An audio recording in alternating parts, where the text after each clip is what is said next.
get ready, start. In regard to production, we fear that we may again be in a mess. We have not been able to control lockouts, etc. And in regard to the production of groundnuts, cotton, and jute, there is an oversupply. The jute mills are crying that their products have not been taken up. In such a situation, this would hamper production next year when the real producers are not getting impetus, whether they produce food grains, edible oils, jute, sugarcane, cotton, or oil seeds. The danger is that they will not get adequate encouragement and the production may not go on steadily increasing as it did this year.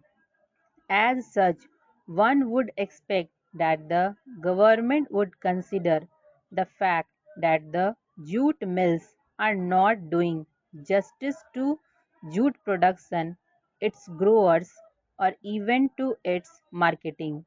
They are depending entirely upon the government. They are not reducing the price of jute goods when the price of jute has gone down naturally, we expect that the prices of jute goods will be less, but they are not cheaper. There is a crisis in the jute market, but the prices of finished goods are where they were. They are also slightly costlier in some respects. In such a situation, the production policy of the private sector is not helping the cause of the industry itself, much less to talk of that of the producers or consumers. And the same thing applies to sugar mills and to cotton mills in private hands. One would feel that the time has come when the government should take up courage to nationalize at least jute, cotton, and sugar mills in order to be in a stronger position and to have a strong hand over production and to have a steady increase in production in order to have proper distribution and reasonable prices. Then comes the question of distribution. With regard to this, our government feels very helpless.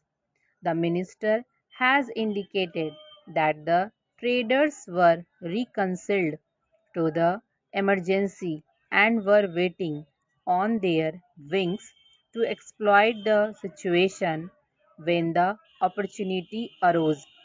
The opportunity was the delay in onset of the monsoon by 3 weeks, which led them to hoarding and black marketing.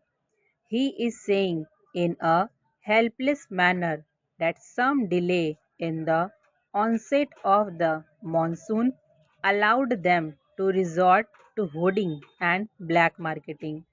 Therefore, they are committing these crimes at a time when there is a national emergency, when the government has more than adequate powers to control them.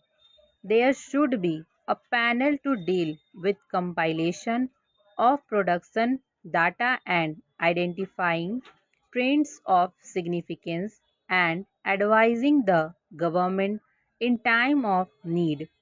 Mr. Deputy Speaker, Sir, the recommendation on certain observations of the board with regard to the policy on children of our country is really speaking a very good outcome and a very good exercise. I have patiently heard the views on the policy as they were expressed by our Honorable Deputy Minister on the last day of the previous session. I also congratulated him for his attitude towards the children. But I would like to point out a few things on this national policy on children which is followed in other countries as well as in India. In India, perhaps it is a known fact both from the point of view of religion and that of ancient thinking that the child is treated as God. Usually, it is a common phenomenon both in the villages and the cities. This symbolizes our devotion to children. It also indicates our expectations and our dreams about children. I could really appreciate that when we were under the British rule, we could not evolve a suitable policy in relation to children with a view to improving their conditions. But we are now a free country. After taking oath as the Prime Minister of Free India, Jawaharlal Nehru never forgot to mention something about the children of India whenever he spoke, whether on the occasion of Republic Day, Independence Day, or anything else.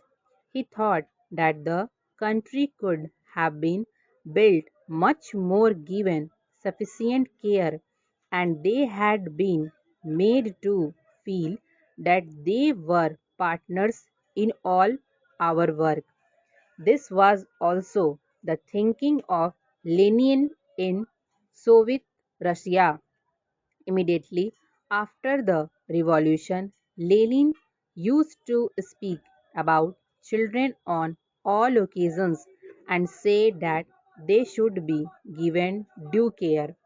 This resulted in the formation of the Young Pioneers Group for children between the ages of 6 and 14 in Soviet Union and other socialist countries. In all the socialist countries, this group is recognized, engineered, financed, and administered by the governments and given highest priority in the matter of development. Similarly, measures have been undertaken recently in Iraq also. While I was there recently, I could see that they have adopted the same policy. The first priority is given to them by that country. In our country, many organizations do take care of the children. Voluntary organizations and the state governments do private them with many facilities.